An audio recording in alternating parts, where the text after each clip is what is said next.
¿Qué tal? ¿Cómo están? Mi nombre es Darío Paredes, soy socio de impuestos de EY. La idea de esta pequeña conversación que voy a tener con ustedes tiene que ver con referirme a un tema que comenté hace algunas semanas relacionadas a lo que es el tema del tratamiento tributario del impuesto a la renta para las asociaciones en participación, a propósito de la delegación de facultades que se le otorgó al Poder Ejecutivo y que ya venció hace algunas semanas atrás. Como comentaba en su momento, entre los temas que la delegación de facultades solicitada por el Poder Ejecutivo al Congreso incluyó, estaba esta posibilidad de incluir una regulación específica sobre el tratamiento tributario de las asociaciones en participación para fines de impuesto a la renta. ¿Y por qué era que se hacía importante incluir una regulación específica para fines de este tributo? Porque lo que pasó fue que en el año 2021 el Tribunal Fiscal emitió hasta dos jurisprudencias de observancia obligatoria relacionadas con el tratamiento de las asociaciones en participación para fines de impuesto a la renta. En la primera, el Tribunal Fiscal se pronuncia en el sentido de considerar que los pagos que uno efectuaba como consecuencia, los pagos que efectuaba uno como asociante o quien llevaba el negocio en una asociación en participación al asociado, calificaban como un dividendo para fines de esta última empresa o para fines de este socio. Eso, digamos, más allá del desarrollo técnico que ya se ha hecho en su oportunidad a propósito de esta jurisprudencia, lo que llevaba era que se considere como una renta inafecta en cabeza del asociado que percibía este resultado proveniente de la asociación en participación, y en cabeza de la entidad asociante, que es la que lleva el negocio, no pudiera tomar este pago como un gasto deducible para fines de impuesto a la renta. O sea, es un poco la consecuencia del análisis con el que termina esta resolución del Tribunal Fiscal. Eso digamos, lo que fue es un cambio bien importante en relación con el tratamiento que se le venía dando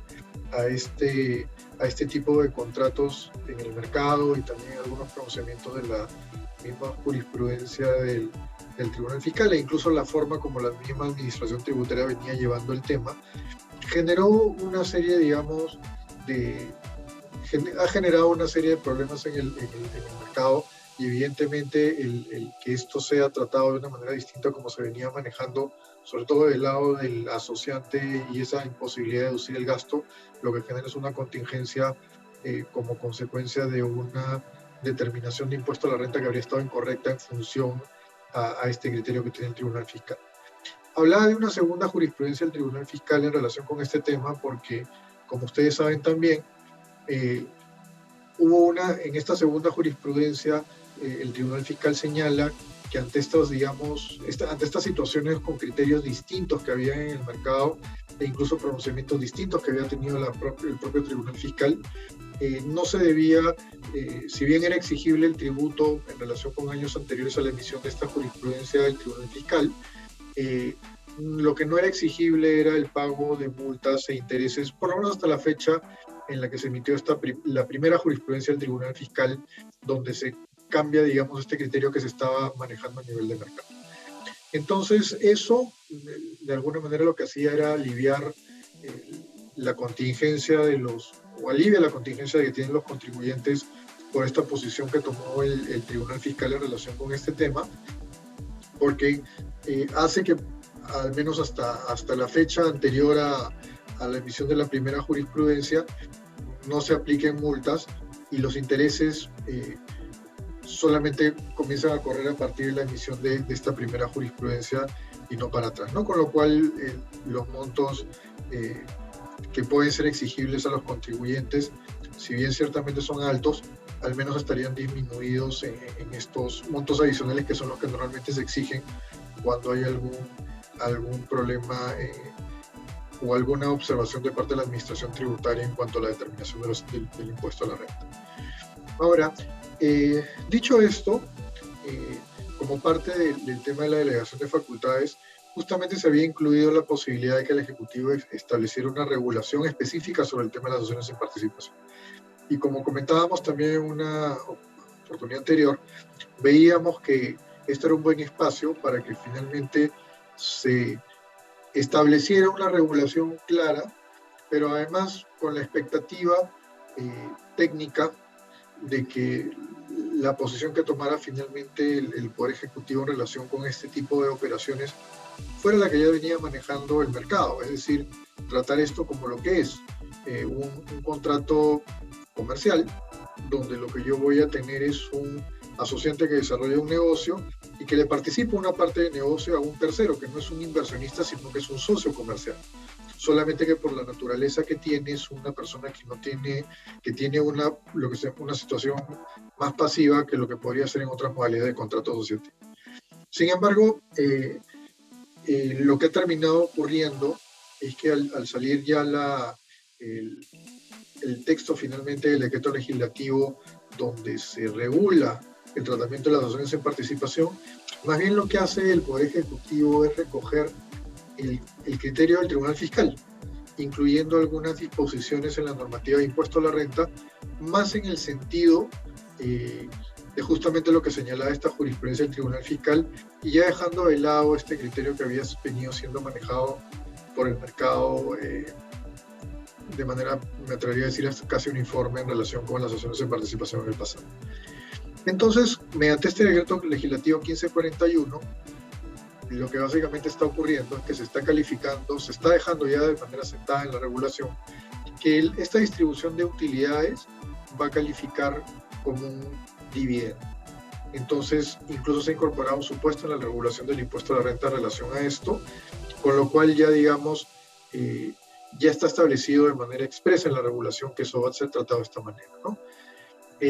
Han incorporado algunas otras disposiciones, como el hecho de que la participación del asociado, que es la persona que recibe esta utilidad, no es gasto o costo para el asociante, o sea, eso va en línea con el tratamiento de dividendo de este pago, que si hay algún tipo de contribución hacia el contrato de asociación de participación, va a ser considerado como una enajenación para el asociado, y se establecen algunas otras disposiciones como son registro en sus cuentas especiales, y también un tema que es importante, que es que al tratarse de una modificación en la normativa del impuesto a la renta, porque esto no estaba regulado anteriormente, va a entrar en vigencia a partir del 1 de enero del 2023.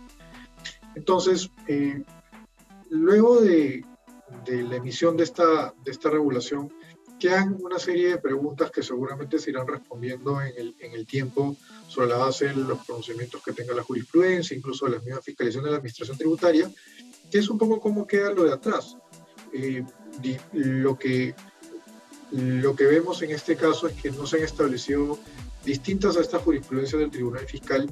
no se ha establecido algún régimen transitorio o algún otro tipo de disposiciones en relación a lo que ocurrió para atrás, sino que se incorporaba expresamente todos estos supuestos de aplicación en adelante.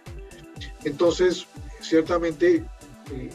lo que creo que ocurre en esos casos es que el espacio de discusión técnica que uno tiene antes de que esto fuera incorporado o antes de que estas disposiciones entren en vigencia sigue siendo el mismo.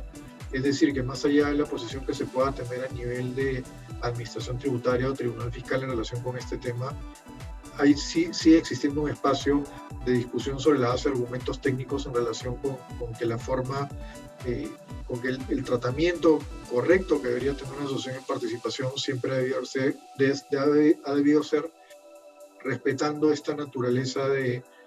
contrato y de participación de resultados con un gasto deducible en cabeza del asociado frente a un resultado grabado para el asociado. Eso lo iremos viendo un poco más adelante cómo se irá pronunciando las distintas instancias administrativas en relación con este tema. Ya sabemos que en las fiscalizaciones de la administración tributaria se ha empezado a aplicar este criterio de la jurisprudencia del Tribunal Fiscal, siendo de observancia obligatoria, con lo cual lo que queda, como les digo, lo que quedaría es ver un poco cómo va avanzando esto en otras instancias, ¿no? Bueno, y además la otra parte de la historia en relación con el tratamiento de las asociaciones en participación ya viene siendo en adelante. ya más allá de que estemos de acuerdo o no con el criterio técnico con relación a cuál es el tratamiento de las acciones en participación, ya para adelante no queda un espacio de discusión, puesto que lo que tenemos a partir del año 2023 ya es una regulación específica, ¿no? Entonces, salvo que haya algún cambio durante el transcurso de este año antes que entre en vigencia estas disposiciones, ya a partir del próximo año cualquier contrato de asociación en participación que se tenga va a tener este tratamiento para fines de impuesto a la renta, ya sabiendo que esto va a ser tratado de manera similar a lo que fueron dividendos, ¿no? También lo que va a quedar es, en función a eso, va a ser saber si realmente estas nuevas disposiciones tributarias en relación con el tratamiento de las acciones en participación van a generar un fuerte desincentivo o no a que se siga celebrando este tipo de contratos de asociación de participación. Lo que vemos es que ciertamente es distinto que tú lo trates como una participación en un negocio donde puedas tomarte un gasto como deducible, de manera que este pago que le haces al tercero pueda afectar a tu determinación de impuesto a la renta, que lo tengas que tratar como un dividendo, como si fuera un accionista, ¿no? Entonces, eso habrá que ver en el futuro cómo impacta en que se siga utilizando este tipo de figuras, ¿no? Ya creo que en su momento, cuando salió la jurisprudencia, distintas entidades se pronunciaron de manera pública en el sentido de que el criterio del Tribunal Fiscal lo que iba a hacer iba a afectar el uso de este tipo de estructuras comerciales como parte de una forma de llevar negocios entre terceros, ¿no? Pero habrá que ver un poco cómo va avanzando eso, ¿no? Bueno, y eso era un poco lo que les quería comentar. Era una actualización en relación con este tratamiento de las acciones en participación. No era ciertamente lo que esperábamos que iba a ocurrir. Hay un espacio grande que va a haber que seguir en relación con este tema sobre el nivel de desincentivo que ahora puede ser una regulación en estos términos. Y bueno, y de todas maneras habrá que estar atentos a ver cómo se van pronunciando las distintas instancias administrativas en relación, e incluso judiciales en relación con el tratamiento de este tipo de operaciones. Eso es lo que quería comentarles. Como siempre, gracias por estar con nosotros y siempre a disposición para cualquier cosa que podamos conversar. Gracias.